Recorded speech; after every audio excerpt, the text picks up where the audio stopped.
Welcome back into the Lions247 Podcast. I am Tyler Donahue. Happy to have you with us once again. And it's our final episode of this week. Normally, we're gearing things up for a kickoff on a Saturday, but this is the first time since mid-October where we are not in a game week. We are in kind of a two-week game period, it feels like, waiting for this SMU kickoff. We've had coverage of that over at Lions247.com, a breakdown on Wednesday of SMU's path to this point. A lot more commentary coming your way regarding this matchup in the coming week. We will have a Mustangs insider on with us to break down SMU's path to this matchup in Happy Valley. And, of course, we have a ton of access coming our way. Not much this week, but we'll have James Franklin, a bunch of players early next week, and then we're off and running. So get ready to really be prepared for that matchup by the end of next week by listening to this podcast. If you missed our last episode, we switched gears a little bit. Brought in Brian Doan, focused on the future of this Penn State football program. Great stuff from the 24/7 Sports national recruiting analyst. He went through a bunch of key members of this 2025 Penn State recruiting class, including the latest addition in Andrew Olish, the top tight end who flipped from Michigan last Friday. If you missed that one, highly encourage you to check it out. We had Brian Doan on for about 40 minutes on our Wednesday episode, and it was really detailed. So check that out. Brian's involved with our rankings as well. So I threw him a few questions regarding ratings and rankings for some guys along the way. But on this episode, we're going to talk transfer portal because that's a huge current topic across college football. And Penn State's starting to develop some targets on their board. Visits are being planned. Tyler Calvaruso, our resident recruiting insider and transfer portal insider, will be with us a little bit later on this episode to break down those early names to know for the Nittany Lions. But we begin this episode with a few odds and ends and updates on Penn State football. And we bring in Daniel Gallen to help us with that. Daniel, hello and welcome back. Thanks for having me, Tyler. You talk about being in kind of a 2-week cycle for a game now, but you look up and it's Thursday, and pretty soon this weekend's going to fly by and we're going to be right back into it. And we were talking about before we came on, it could be a whirlwind of the next month for what's already been a whirlwind couple of weeks for us. So it's exciting and good to be back and discuss some new developments today. If Penn State handles business and keeps going, we could be still in a game week a month from now for the Nittany Lions, which is remarkable to think about, but that's where college football is in 2024, going into 2025. Daniel, we are going to get into that matchup, as I promised, a bunch next week, but we're kind of working through the period where decisions are being made across college football, whether it's coaches, coordinators, assistants, and then players as well. We're going to get in a mix of that. We're going to begin with the player decision that popped up shortly before we recorded here on a Thursday, and that is an announcement from KJ Winston, Penn State star safety, who's been sidelined since week 2 with an injury. He will be heading to the NFL. He declared for the 2025 draft on Thursday. Unfortunately, Daniel, we did not get to see much of him. What we did see of him this year was fantastic. He was the Big Ten Defensive Player of the Week after Game 1 at West Virginia. Just a few snaps the next week against Bowling Green, and then the chapter's closed for KJ Winston here, a guy that I remember going back to his freshman year, asking some of the veterans around this team out at the Rose Bowl what they thought of him as his first year with the program was ending. And guys were, not even whispering about future All-American. They were just saying this guy can be a future All-American down the road. Full-time starter last year as a sophomore. Big things were expected from him this season. He got off on a great start. Obviously, he was a team captain. Tom Allen raved about his presence on and off the field leading into this season. But he's turning pro. We've seen the last of him in a Penn State uniform. James Franklin confirmed on Sunday that we would not see him involved in this playoff run for Penn State. And that essentially confirmed that it was a season-ending injury back in September, which is something that James Franklin never directly told us. And so, Daniel, this is obviously a personal decision. KJ Winston's going to make it based on how he feels about his future, those around him in his supporting group, his family. This isn't a surprising choice, but I think we're all wondering if he could decide that it might be worth it to bank a full season of college football film. I'd imagine based on some feedback from the next level, there's some confidence, there's some comfort in doing this. And we'll get to the injury aspect in a moment and how that impacts his preparation. But it's unfortunate when you get that what if, and this is going to be one of those what ifs. You've got a few of them over the years with Penn State. What if Journey Brown was able to continue his career for another season? What if Micah Parsons hadn't opted out in 2020? And now you've got what if KJ Winston was available for this playoff team in 2024? Yeah, I think the decision that was announced this morning isn't a surprising one, based off of what we know about KJ Winston's potential, and what we saw from him in the little bit that we did.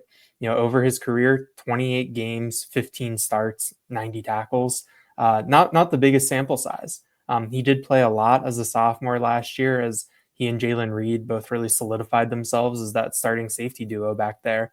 But I think that we thought that we would get this decision from KJ Winston and it would be accompanied by All America status, All Big Ten status, potentially like a Bednarik Award, Thorpe Award. We thought that he'd be going with all these different laurels off to the next level, but that's not how it worked out. And it's a very quiet end to a season that pretty much started with a bang out at West Virginia with what he and this defense were able to do. So I think it's tough for Penn State. Like you mentioned, the putting this in the trend of other people at Penn State whose careers didn't necessarily end on their own terms or anything like that. That's another tough pill to swallow. But when you look at KJ Winston's future, he always struck me as someone who was very thoughtful, very aware, and kind of knew what he was talking about, knew what he was saying.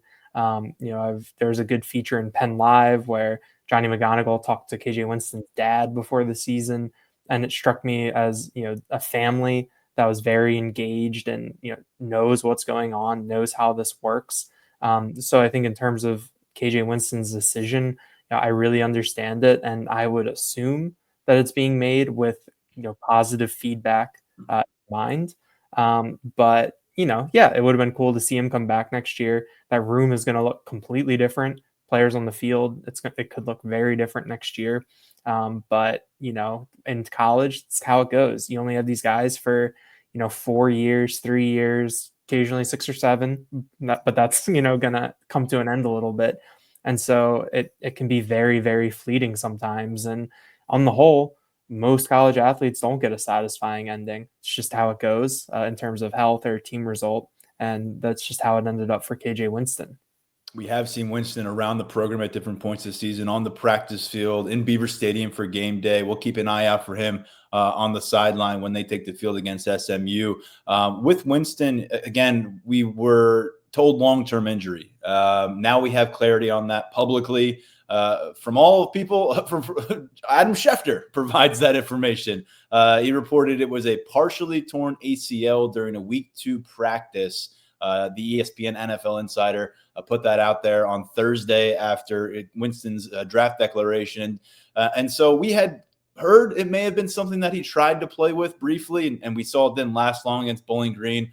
Partially torn ACL, though, is the verdict there. And so now you think about his recovery. And he's a guy who's obviously going to have some ground to make up after missing 11, 12 or more games of this Penn State season going into the NFL draft among defensive backs and safety prospects who have a full year that they're coming off of and can point to.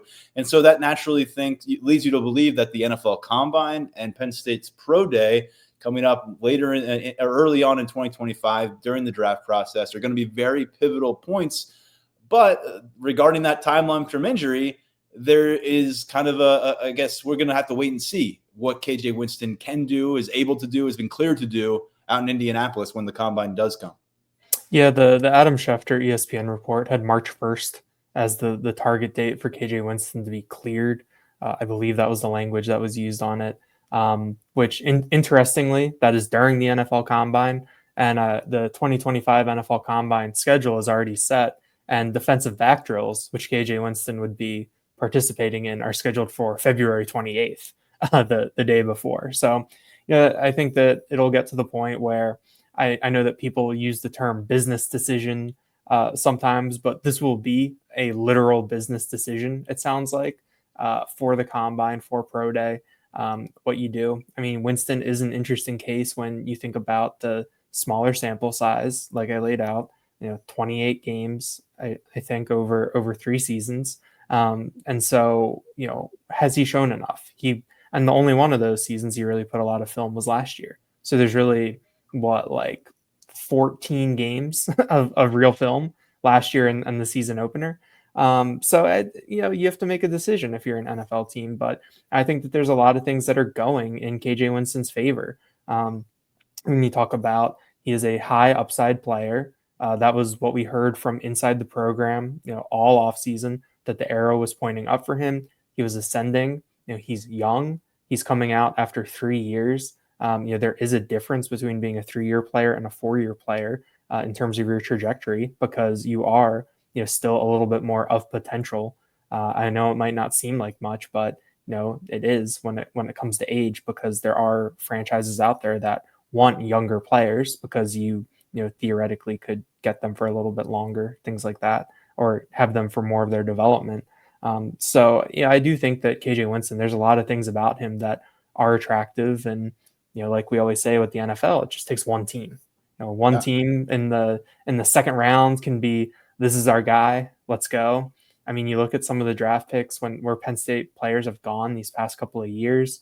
It's like no shade to them, but Brenton Strange was a second round pick. Drew Scruggs was a second round pick. I know on draft night that surprised me. Those pre-writes weren't necessarily ready to go when Roger Goodell came to the podium. So we'll see. I mean, the draft is late April. It's mid-December now. A lot can change. There's going to be a lot of interviews, a lot of poking, a lot of prodding. I think KJ Winston is someone who struck me as someone who can mentally handle this process, and it'll be interesting when we finally get to talk to him again, whenever that is, if that's out in Indianapolis at Pro Day, any other sort of media event or environment. It would be nice to get some insight into the decision, the timeline, how things have really gone this year, but we'll see. And it's just kind of one of the things where you say, okay, good luck, KJ. Let's see on April, where this ends up. And as we wish him well, we also look at the current Penn State defense and the current safety room. And I talk about those what ifs. One of the biggest what ifs is, what if you could have placed KJ Winston back deep for this defense all through the season? I personally thought of him a couple times as this defense was scrambling around in Indianapolis against Oregon, and Dylan Gabriel was able to really have his way in some key moments with them downfield. I was wondering what it might look like if you had KJ Winston available to you. But to Tom Allen and the defense's credit, there haven't been a lot of points in this campaign where you say, wow, what if they had KJ Winston? Wow, they really need KJ Winston. But what I have to note here is, what might you have also gotten out of Jalen Reed this year if KJ Winston had been available? Because the one-game sample size against, let's face it, a West Virginia offense that didn't exactly wow everybody over the course of this season. But in that game one, KJ Winston was your Big Ten Defensive Player of the Week. But Jalen Reed may have been even more impressive to those of us who were covering the team on a daily basis. He was everywhere, and he was playing that line role at the second level. Ultimately, there was some buzz about maybe Dejon Lane being able to step up as a freshman back there alongside Zakee Wheatley, buying some time for Jalen Reed to get back up there at the second level. But it never came to fruition. He's been back deep with Zakee Wheatley throughout the season. It's been more Zion Tracy, Cam Miller involved in that line role. And so, again, what if? It kind of goes hand in hand with what might we have gotten out of Jalen Reed, who has been a very versatile, dependable defender much of this year, had a bit of a rough game against Oregon, but unfortunately his final campaign as a Nittany Lion was shortchanged because of the lack of his counterpart there in KJ Winston. Yeah, I mean, whenever you have an injury to someone who is so important like KJ Winston, there's always a ripple effect. And I think that we saw it throughout the course of the year. You hoped, or Penn State hoped, that Dejon Lane could help mitigate that, and they gave him a lot of opportunities to do that. But that's asking a lot of a freshman, even one that you've greenlit, even one that has some very impressive physical tools, and one that you're really high on. I mean, James Franklin kind of said that it would be a bit of a tough ask, and it would be putting a lot on his plate. And they tried. And that's just how it goes sometimes. It's a very difficult game, especially when you're an 18-year-old coming in.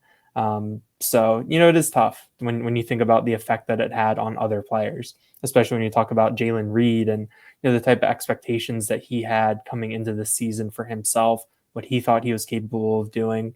I know that he feels he met those expectations, and he feels like he played like he was one of the best safeties in the country.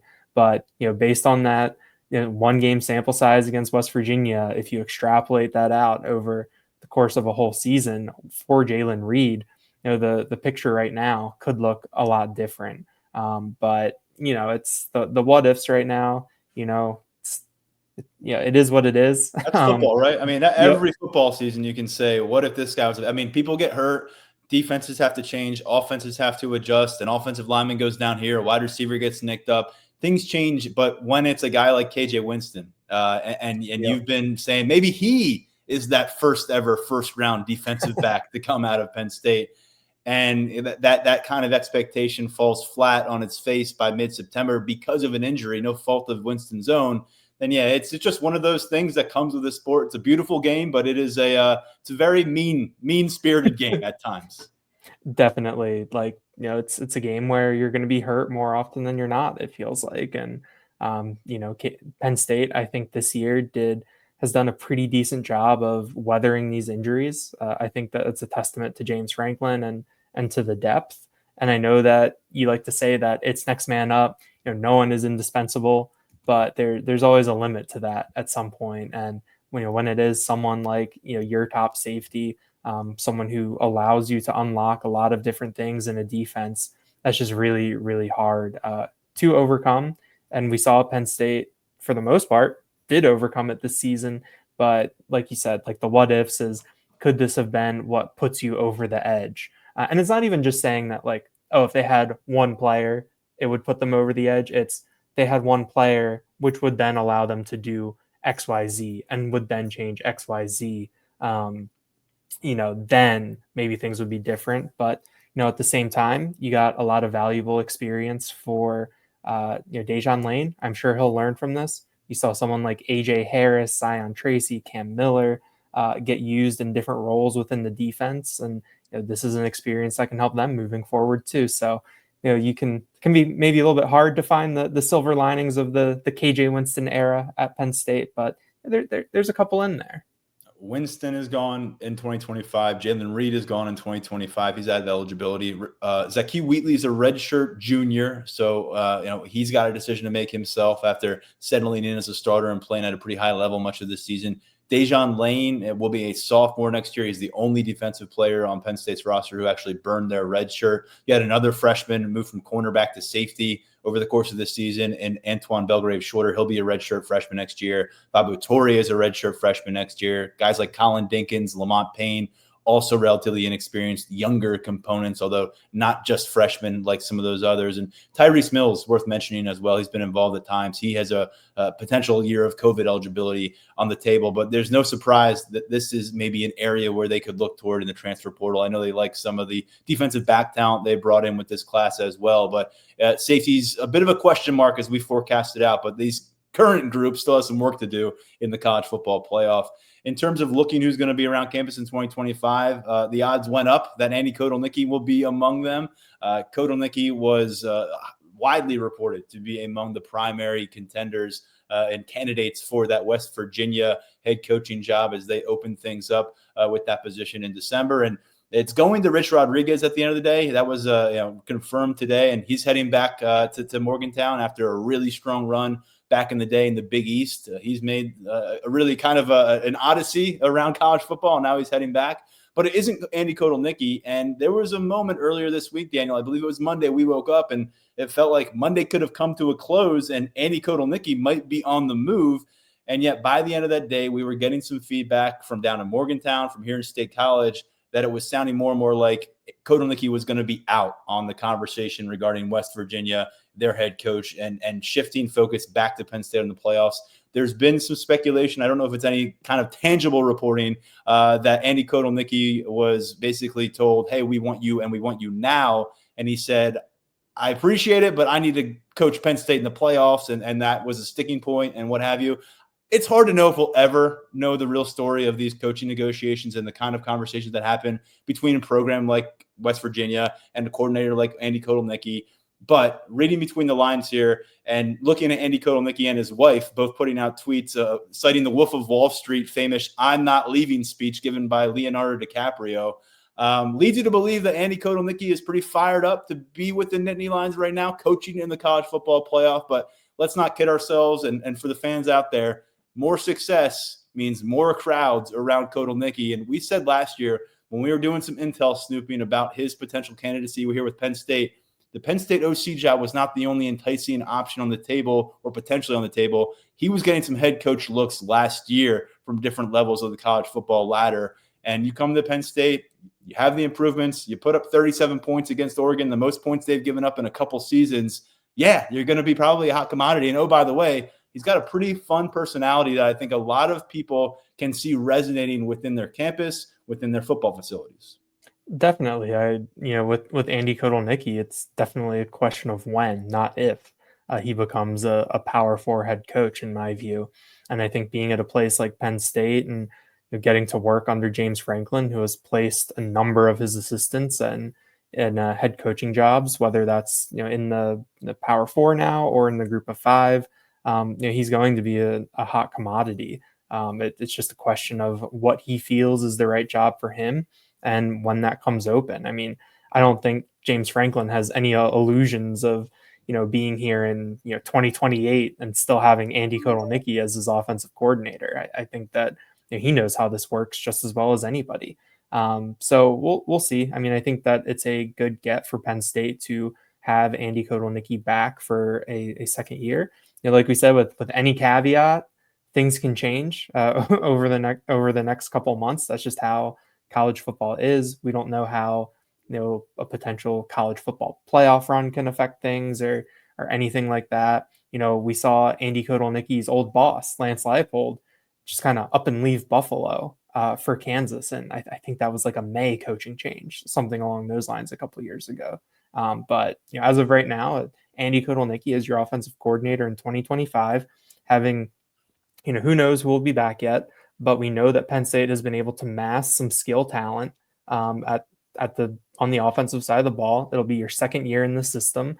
Guys will be adjusted to it. I think that's when you expect to see things take off a little bit. That's when you expect to see a big step forward. And I wouldn't be surprised to see this Penn State offense that has already been pretty impressive this year take a step forward. I think you look at the job that Andy Kotelnicki did this year, and you come away impressed. And to me, the area where I see it is you look at how that Ohio State game went, and then you look at how the Oregon game went in terms of how Andy Kotelnicki fared in the two premier matchups of the season. Like Ohio State did a really good job of keeping that Penn State offense bottled up. Who knows if they could do it again if Tyler Warren would touch the ball inside the 5-yard line in that one sequence. But then you can't come back, and in your other marquee matchup against Oregon, you're able to get out of an 18-point hole and make it a one-score game and late in the fourth quarter and get the ball with the chance to tie. I mean, I think that you saw Penn State's offensive game plan, just an offensive talent, just really be able to stick with Oregon, which I don't know if we were necessarily expecting. We were not expecting a shootout when we were out in Indianapolis, and that's what we got. So I think that you just end up being really high on Andy Kotelnicki, and having him around for a second year is going to be a huge benefit, I think, for this program, for these players, and what this team can accomplish. And the coaching carousel is just starting to spin, folks. There may be a few more bullets to dodge for James Franklin and company as they try to retain Andy Kotelnicki, but seemingly a big step forward this week. And you wonder how that might factor into a decision from Drew Aller whenever this season ends and coming back, returning to college for his senior year. But these are things that we'll look at down the road. There's still college football games to be played this season for Penn State, at least one left on the docket. Before we get over to Tyler Calvaruso, who has a little bit more commentary from us on Kotelnicki from a recruiting angle, and also is going to give us several transfer portal names to know, including some who've already lined up visits to Happy Valley. Daniel, quickly, we'll go through the schedule for 2025. We won't spend much time on it because we still got a schedule to finish out the 2024 season. But this was released by the Big Ten on Wednesday. We already knew the non-conference slate for Penn State. But here's your schedule. I'm going to give it to you one by one. They open August 30th versus Nevada, followed by a home game September 6th against Florida International, followed by a home game September 13th against Villanova. So not exactly a really scary walk across the coals there to start the season. I know some people are underwhelmed by that, and a lot of people will point to James Franklin's comments and saying, just win enough games to get to the college football playoff. That's where the season really begins. They go to a bye week after non-conference play there in mid-September. Then they come out of that and host Oregon September 27th. Big Ten opener for them in Beaver Stadium against the team they just lost to in the conference championship game, September 27th. Week later, October 4th, at UCLA in sunny Southern California. Week later, October 11th, home against Northwestern. October 18th, a road trip to Iowa, followed by a second bye week. Like this season, there are multiple bye weeks, and like this season, one's in September, one's in October. You come out of the bye week, you take on the Ohio State Buckeyes, try to snap that 8-game losing streak in Columbus. Unless they play in the national championship and beat them for the national title, then the streak will be done. November 8th, home against Indiana. Can the Hoosiers repeat their success this year? November 15th, at Michigan State. November 22nd, home against Nebraska. November 29th, Thanksgiving weekend, at Rutgers. And then see if you can get to the Big Ten championship game after that. Daniel, what do you have for us in terms of takeaways from our initial glance at the rundown for Penn State in 2025? Well, you bring up potentially snapping the streak against Ohio State in the national championship game. I appreciate our optimistic posters who, when I called the Oregon game the Big Ten championship game rematch, they said, "Oh, I thought you were talking about the national championship game." I like that sort of attitude. But yeah, I mean, I think my first reaction is the first thing that I looked at was the bye weeks. I think that they set up nicely, both in terms of what is in front of them and what is behind them. You talk about having an extra week to prepare for both Oregon and Ohio State. I think that that's a benefit. I think having it, last year it was weird after week 2. That week 3 bye week just felt really awkward. I think having it in week 4 now, so you have a full sample size of 3 non-conference games. We assume that. Daniel, you didn't like coming out of the bye week into a Kent State matchup? You didn't think that was helpful to learn about this team? And not really. And so, you've got your 3 weeks of data. If these games go the way that we expect them to go right now in December, you'll see a lot of young guys out there. You'll have a lot of data to go through, and you can kind of reset and then, get down into Big Ten play. And then for the second one, you're coming out of what I think is the trickiest stretch of the schedule, where you're at home against Oregon, at UCLA, back home against Northwestern, on the road at Iowa. Last year, coming out of the USC game on the road, you had the bye week off of the cross-country flight. This time you come back, from Pasadena, and you're going to have Northwestern. I don't think Northwestern is going to be a particularly good team, but we've seen David Braun kind of raise the floor there and, can be a pest for certain teams. We also saw him put it on my Maryland Terrapins on a Friday night earlier this year too. And then having to go to Iowa, which can be a just brutal place to play sometimes, a bit of a house of horrors on occasion, some narrow escapes when you talk about playing at Kinnick Stadium. So I think that in that stretch, you have a couple different landmines. But, overall, though, you feel pretty good about it, given where these teams are. That Ohio State and Oregon are going to be, they're in that category where it's like they are what they are. And then if you look at everyone else, it's kind of like, well, can they sustain what they did this year? Can they take the step forward? Can they continue that trajectory? And you don't necessarily know at this point. But you talk about 10-2 floor going into a year, which is I think how we viewed this season.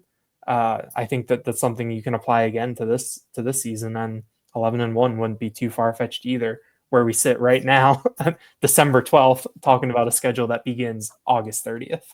And we'll let all the TV executives battle and throw their money around to figure out what time these games are played. But it's hard not to look at that September 27th Big Ten opener in Beaver Stadium against Oregon and not say, well, that needs to be the whiteout. Of course, if it's a noon kickoff on Fox, people are maybe going to back away from that. But we'll have a noon whiteout next week against SMU. We'll see if we all survive it and see if we all still have fun. And then we can maybe reassess next year. Daniel, appreciate the perspective. It's the time of year where we're not sure what topics we're going to get to discuss in the podcast, but there's always plenty of them. We'll catch up with you next week, and it's going to be truly a game week, and the first time it's a playoff game week at Penn State. So looking forward to that with you. In the meantime, enjoy your weekend. Appreciate it, Tyler. I'll talk to you later. All right, let's jump into another side of our conversation here on the podcast with Tyler Calvaruso, our resident recruiting insider and transfer portal insider. I got to add that next point because we are in the thick of it now, Tyler. We're going to go over some of those key names to know and who's getting Happy Valley out of the portal. But I wanted to start with you on Kotelnicki, because while we're discussing the ramifications of him sticking around for another year, and we don't know that's fully true yet, but an important step forward toward that.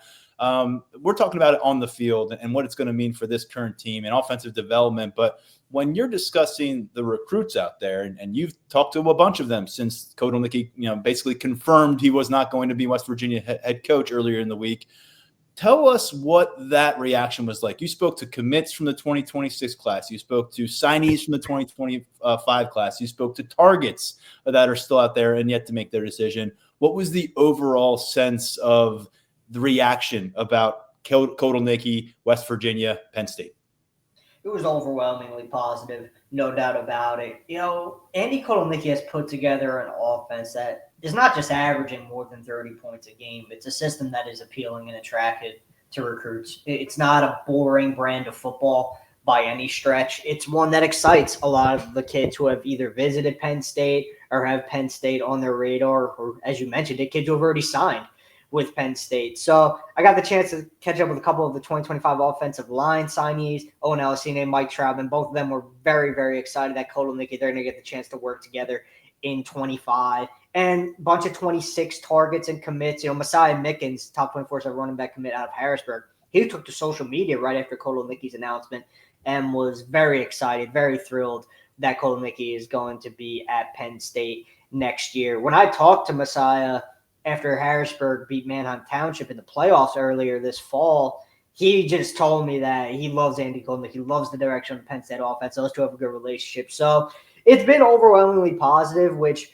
I think it carries a lot of weight. You obviously have to wonder, how long these guys are going to get with Kotelnicki, because you said, we got to call it how it is. You said earlier, more and more programs, unless Penn State's offense completely goes off the rails, which I don't think me or you anticipate happening, he's going to keep getting head coach interest. And at some point, the right situation might present itself, and Andy Kotelnicki might jump at that opportunity. Now, obviously, we have to see what comes about on a coaching carousel basis.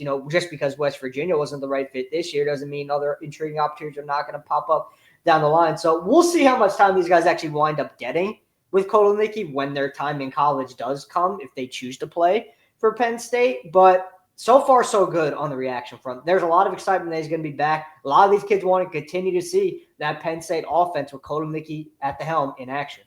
Put it this way, the more excited that you Penn State fans out there get about Andy Kotelnicki's offense, the more excited that college presidents, university athletic directors are getting about the prospect of adding a guy like Andy Kotelnicki to their plan. So keep that in mind. And ultimately, you want Andy Kotelnicki to get the best opportunity possible, because it will mean he will have earned it here at Penn State and you're getting results out of it. To segue over into our conversation on the transfer portal, how about the impact of Kotelnicki sticking on that? Because those aren't 17, 18-year-olds trying to figure out the next 4 or 5 years of their life. And like you said, you come here next year, you have another big year. Are you getting 3 years out of Andy Kotelnicki? He could be gone before your sophomore or before your redshirt freshman year. Versus, guys out there in the portal right now, whether we're talking about offensive linemen, wide receivers, which we know is a priority. Brian Doan broke that down earlier this week and talked about how Penn State has a little more optimism maybe in their capabilities of going to get an immediate impact receiver from the portal versus recent cycles. But Kotelnicki is going to affect that player. And it could be someone with 1 year of eligibility left, trying to maximize their moment, not just with the team, but also for their professional prospects. So when you look at keeping Kotelnicki on campus, assume they can do that, and bringing that to the pitch in the transfer portal and bringing Andy Kotelnicki's voice into the transfer portal with some of these pitches, what is that doing for the Nittany Lions right now? Because we remember last year, they were in a state of flux in the transfer portal this time. No one had seen Andy Kotelnicki coach a Penn State game. They had seen him coach at Kansas. They saw Mike Yurcich get fired at Penn State, and you were trying to sell transfers on what was possible. Right now, you should have a lot more evidence to use and then build off that for year two with Kotelnicki. Yeah, his return carries the most weight with the transfer portal targets. There's no doubt about that, because especially for the guys who are one and done in terms of eligibility, you're going to be coming to Penn State and you know whose offense you're going to be playing in. You don't just know the offensive coordinator himself. You know his system. You know his scheme. You know how it will play to your strengths. Penn State needs wide receivers in the portal. Kotelnicki, how is he going to scheme those guys open? There is evidence of that on film. Like you said, it's not like last offseason where guys had to revert to the Kansas tape and really zone in on how Kansas's offense functioned and listen to Kotelnicki on his pitch on how he would play to their strengths. You have proof of that now from his tape from his Penn State offense. So I would say it definitely carries the most weight with potential transfer portal targets because, again, there's no sort of uncertainty now. You know who the OC is going to be in 25. You know who you're committing to play for. You know whose offense you're going to commit and sign to play for. And that's big. Continuity is always big. We talk about it in high school recruiting a bunch. It's also very important in the transfer portal. These guys want to know who they're shooting up for. They want to know what system they're going to be in. They don't want to have to worry about an OC and a system they commit to changing a month from now because a guy takes a head coaching job elsewhere. That's not going to happen, and that's only beneficial to Penn State and its portal pursuits on the offensive side of the ball. I say this every December, and it really is a minute-by-minute process as we gather information from the portal. Who's in there? Where are they looking? Where are they visiting? Things can move fast sometimes. Others take their time. But I want to emphasize that before we dive into our discussion. These are some of the early names that have surfaced for Penn State, early targets through 4 days of this postseason portal. But this thing goes for a couple more weeks. There will be new names, and we'll try to address them as much as we can on the podcast. But Lions247.com is really the place you want to be plugged into right now during the month of December regarding the transfer portal. Our entire network of reporters, plus Tyler Calvaruso, of course, here locally, getting it done in a big way. Whatever we hear, you're going to get it as soon as we can over on our message boards at Lions247.com. 50% gets you in the door as a VIP subscriber throughout the month of December. So without further ado, Tyler, let's get over to the transfer names. And let's get to receiver because that is the spot where it just feels like Penn State fans are clamoring, salivating, slamming their head against the table, maybe ripping their hair out and saying, please find somebody who's going to come up in here and really have a production spike. I think people really respect who Julian Fleming is, his presence in that receiver room, his leadership, the intangible stuff. But look, you look at the results, he hasn't really elevated this pass attack. They want somebody, and Penn State certainly does too, that's going to elevate that approach. And if you got Drew Aller here for another year as a starting quarterback, you know that's what he is looking for as well. 2 names that have surfaced earlier from lower levels of the FBS competitive market. You've got Eric Rivers from Florida International, which is Conference USA, and then Reggie Virgil from Miami of Ohio, which is in the MAC. Talk to us about each of these players. Talk to us a little bit more about weighing that jump in competition, because I know Penn State fans out there are still feeling a bit burned about expectations versus reality from Kent State transfer Dante Cephas last year. Yeah, both of these guys are going to be on campus for visits here pretty soon. Next week, they're slated to make it to State College for visits. And, yeah, it's a good point that I see people bringing up that, oh, well, it's different from Group of 5 to Power 4. The jump up in competition, not everyone can make that adjustment. And I completely understand that. I think it's a justified point because we've seen it firsthand. Not every guy can make that jump up. And even some of the dialogue when we talked about Eric Rivers and his game and his visit on our board was, oh, well, he only caught a couple passes for, I believe it was 18 yards against Indiana earlier this year. And, people can look at the box score, but you got to approach it on a case-by-case basis where you watch film and you decide if the traits can translate. Because, look, there's more that goes into a 2-catch, 18-yard performance against Indiana than just wide receiver play. Group of 5 offensive lines are, and keep in mind, this is a Florida international team speaking about Rivers specifically that lost to an FCS program earlier this year. Their offensive line was overmatched against Indiana. Quarterback play wasn't ideal. So not all production is equal. You got to watch the film. And for me with Rivers, I think he has the makings of a potential difference maker at the Power 5 level, whether he goes to Penn State, Miami's involved, Colorado's involved, Nebraska's involved. Wherever he winds up, I think he has the chance to be an impactful vertical threat. There were not many wide receivers better than Eric Rivers in 2024 from a statistical production standpoint. He was top 5 in receiving yards nationally. He was top 5 in receiving touchdowns nationally. He set records at FIU this past season. He had a 9-catch, 295-yard, 3-touchdown performance against New Mexico State. The kid can play. He's a legit vertical threat. He could take the top off your defense. He might not be the biggest kid in the world in terms of stature, physical stature. I believe he's around 5'11", 175. I think he's at 174, so just shy of 175. But he can take that top off of an opposing defense. And Penn State wants to get more explosive at wide receiver. They don't just want to get more explosive. They need to get more explosive. You want to take that offense to the next level. A guy like Rivers can help get you there. I think Virgil comes in the same ilk as well. Just over 40 catches on the year, over 800 receiving yards, multiple touchdowns, another big play threat. The difference here with Virgil is he's bigger. He's more of a big-bodied threat on the outside at around 6'4". So you've got two different physical profiles here. Two guys I think can make an impact for Penn State in the passing game. Now, there's a ton of competition for both. I mentioned it with Rivers. Virgil has a bunch of visits elsewhere locked in already. Florida is on the docket. He's going to be a bunch of different places in addition to his trip to Penn State. So these two are going to have a lot to consider moving forward. How do they fit in offenses? How are these OCs going to play to their strengths? What are the quarterback situations like? That's something that still needs to be sorted out on the Penn State side, who's going to be under center next year. And, of course, NIL is going to be part of every transfer portal recruitment that we discuss until the end of time now.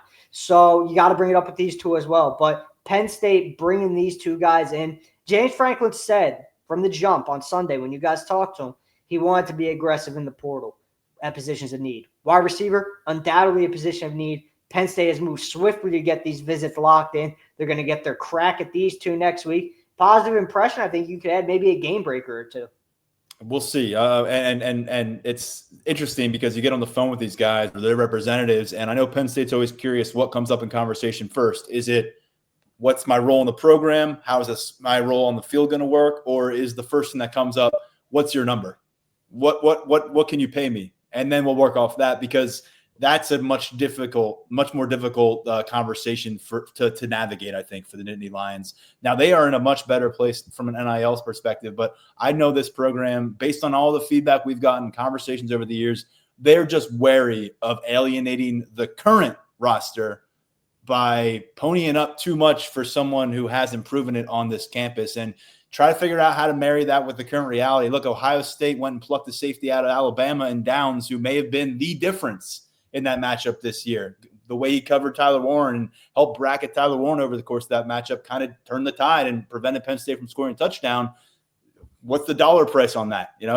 For someone who can come into a matchup like that and change momentum and maybe turn it in your favor. So that's what you got to consider. What's the price tag you're willing to pay, and how do you do that while making sure that the mouths you got to feed already in your facility are not getting disgruntled because of your approach in the transfer portal. So some things to monitor there. Wide receiver is going to be a hot button topic for us. And then the defensive line, interior of the defensive line, is a particularly important spot in the portal this year. Devontae Thomas has been a fantastic presence for you for several years, but his 6-year run is going to end after these playoffs. Kozai Izzard is on the way out as well. He's another with senior eligibility. You already said goodbye to a senior in Hakeem Beamon, who left the program. Alonzo Ford did a lot, but he's injured again, and he's a guy that's getting down to the end of his eligibility. We expect him to return next year. So there's a lot of things stacking up there, not to mention Zane Durant had a fantastic breakout junior campaign and could be tempted to turn pro himself. And so, Tyler, when we assess that, obviously Penn State should be exploring, and obviously they are, two really different players for us to get to. Bear Alexander from USC, former 5-star talent, top 20 kind of prospect, an absolute elite talent viewed as coming out of high school, transferred a bunch in high school. This will be his third transfer in the college level and hasn't had a lot of production to show for it. The other defensive lineman to get to is David Blay. He had no offers coming out of high school here in Pennsylvania. He ended up signing with Division II Westchester here in Pennsylvania out of his high school career. Gets a chance to hit the portal after that, after some production, goes down to Louisiana Tech, makes his move to the FBS level, and now he's back in the portal after a really strong season down there as a starter, getting in the backfield, wreaking havoc, being one of the conference's top players down there. And now he's looking to get to the power conference rung of that ladder. So 2 very different things here, Tyler. I think it's a great way of kind of portraying what the portal is all about. You've got a guy who's been a known commodity since he was probably a freshman in high school. He was considered the next big thing coming out of high school in Alexander. And then in Blay, you've got somebody who probably has to pinch himself that a school like Penn State has extended an offer. He's earned it, but he didn't have anything beyond the Division II level to jump at coming out of high school just a few years ago. We might as well start with Blay because the Bear Alexander conversation might take a little bit. There's a lot to get into with him. So we'll start with David Blay. And yeah, man, it's been a hell of a journey for him. You know, when he first hit the portal coming out of Westchester, and then again this offseason, first program to get in touch with him was Monmouth, which is an FCS program who ironically beat Eric Rivers and the Florida international team earlier this year. Now it's flooded with high-level Power 4 programs, and the film doesn't lie. I mean, he is a really, really good interior defensive lineman. First team All-Conference USA this past season. He has 46 tackles, double-digit tackles for loss, 6.5 sacks, coming off a 2023 season in which he was just as good for Louisiana Tech. It's kind of crazy to look back at it at Westchester and see that he actually redshirted there his first year, because his first year on the field at Westchester, 39 tackles, double-digit TFLs, highly productive in the sack category. So we're talking about a really, really good player. One with Pennsylvania roots. You know, played at Harry S. Truman High in Levittown, just outside of Philly. And, you know, coming home, I think it does carry it definitely carries some sort of appeal in asking around. Blay has been at Illinois for a visit. You know, it's looking like right now he's going to head to USC for a visit after things wrap at Penn State. He's working on finalizing things with Oklahoma. And then after that, he's really going to get down to it, formulate a top 8 list of schools, and go from there. I think, again, from asking around, I think Penn State has the chance to make a move on Blay this weekend. You know, he grew up watching the Big Ten. It's not far from home. He likes what Penn State is doing with its defensive linemen. It's a top 15 program on a yearly basis. Blay wants to win at the next level. Penn State will present him with that opportunity. So there is a lot of intrigue here in David Blay, I think, for both sides. So we'll see what comes of this weekend. And then with Alexander, you know, it's been I don't know if Rocky's the right. It's been a busy football career for him going back to high school. He bounced around in the high school ranks. You know, he started out at Georgia, signed with the Dogs coming out of IMG Academy. He's a Texas native. He prepped at IMG Academy at the end, signed with Georgia, spent one season there before moving on to USC. Was really good for the Trojans in 23. This past fall, only appeared in 3 games, posted 4 tackles. His playing time tailed off a little bit on USC's defensive line. He said, hey, look, I'm going to decide to preserve my redshirt year. My redshirt, hit the portal, see what else is out there for me. And that rubbed, you know, if you go online and look at the reaction, that rubbed some people a certain way. Some people had questions about Alexander coming out of that. But he's a very talented player. He's a talented football player, you know, high-level former recruit coming out of high school. Bringing him in for a visit. He's already been at SMU, by the way, and SMU has the ability to be a power player in that NIL front. Oregon's also in the mix, looking like they're going to get Alexander for a visit. Another chance for a big-time NIL program to get involved there. But it does not hurt Penn State to bring Bear Alexander in for a visit, figure out if he's a fit from an on- and off-field perspective, and then go from there. Because if Bear Alexander is right and he's doing his thing out there on the field, you have a really, really good plug-and-play option on the interior of your defensive line if you're Deion Barnes. So it's very much, you know, see how things go, see how the two sides mesh during the weekend, and then Penn State moves from there. But a lot of intrigue surrounding that visit for me, just given his prospect profile, the way things have played out for him on and off the field. He's one of the more intriguing names in the portal, and Penn State's going to get its chance with him this weekend. A few other names I wanted to get to with you, and one within the Big Ten. And on defense, we talked about safety, Daniel and I, and the ramifications of KJ Winston turning pro. You know you're losing Jalen Reed. It's going to be a bit of a reset, not a complete reset, but Anthony Poindexter probably needs some new pieces to consider, and a veteran would be nice. And there's one out of the Big Ten that Penn State has their eye on. Yeah, Dylan Thiemann out of Purdue, really, really good player. Very good player for a Purdue team that struggled in a lot of different areas last season. Back end of the secondary play was not one of them because of Dylan. And he's probably, for my money, the best safety in the portal right now. I love his tape. I know a lot of other programs love his tape. Penn State would love to get him to campus for a visit There's no doubt about that. But competition here is pretty stiff. So we're going to have to see if that happens. Ohio State's in the mix. Oregon's in the mix. So two of Penn State's top Big Ten rivals and competitors now fighting to land one of the best safeties in the portal. And where things go from here, I'm not quite sure. But Penn State's going to try to get them in town, get them to campus, make its impression. Tyler, I wanted to get to two more names with you, and getting to them as a way to kind of bridge the gap towards these positions specifically. You've got an offensive lineman in Teague Anderson out of Utah State in the Mountain West, who's got some positional versatility. I believe his experience is largely at tackle. Correct me if I'm wrong there. And then Oklahoma State linebacker Kendall Daniels is another guy that you've referenced and said that we should bring up in this conversation. So a little bit on them specifically, but should we get used to these being two positions where Penn State's going to be pursuing names or at least exploring names? Linebacker, where they really didn't flash much depth, and to be honest, we didn't see them develop much depth over the course of the year behind their starters. And then offensive line, where you kind of look across the board, Sal Wormley's gone at right guard. He's a 6-year senior, but there's a chance that much of this line could remain intact, that much of the two deep could remain intact. Yes, I would focus on both positions moving forward, especially linebacker. Penn State would like to add a high-quality depth piece there moving forward into the 2025 season. Daniels was really good at Oklahoma State. He had some stretches of inconsistency where he wasn't quite as impactful as he was at other times, but good player, high-level athlete. He's a fit in Penn State's defense. And then on the offensive line, it's really an evergreen statement. And Penn State's always going to be involved with offensive linemen in the portal. Phil Trotwine would love to add quality depth. You can never have enough bodies in the trenches. And that's kind of what T. Anderson brings to the table. He was an honorable mention in the Mountain West this past season, did not allow a single sack in conference play. Really reliable player for Utah State. He has played multiple positions on the line, played right tackle, which is where he started 11 games this past fall. He's played left tackle, he's played center. So not only is he high quality depth, he's got positional versatility. That's always going to carry appeal. But yeah, these are two positions Penn State would definitely like to add at this offseason. Anderson is visiting this weekend? Is that Anderson said he's actually going to arrive on campus late Thursday night. His visit's going to carry into Friday. Then on Saturday, he's going to head to NC State. It's been a busy week for him. He's been to Houston. He's been to Missouri. So, yeah, he'll be in Penn State soon.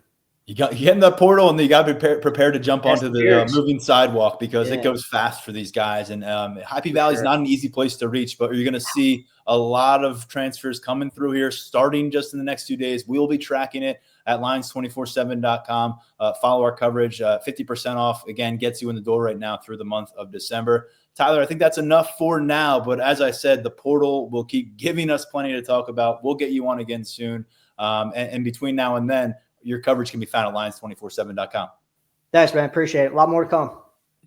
That's going to do it for this episode of the Lions 24/7 podcast. I hope everyone enjoyed our coverage this week as we're kind of juggling a lot of things right now in the Penn State universe, from the playoff run to kind of putting a bow on this 2025 recruiting class after signing day last week and the portal being wide open now. And by the way, we didn't mention this, but T.A. Cunningham, freshman defensive tackle from Penn State, didn't get in any games this year. We didn't see him on the practice field much, to be honest.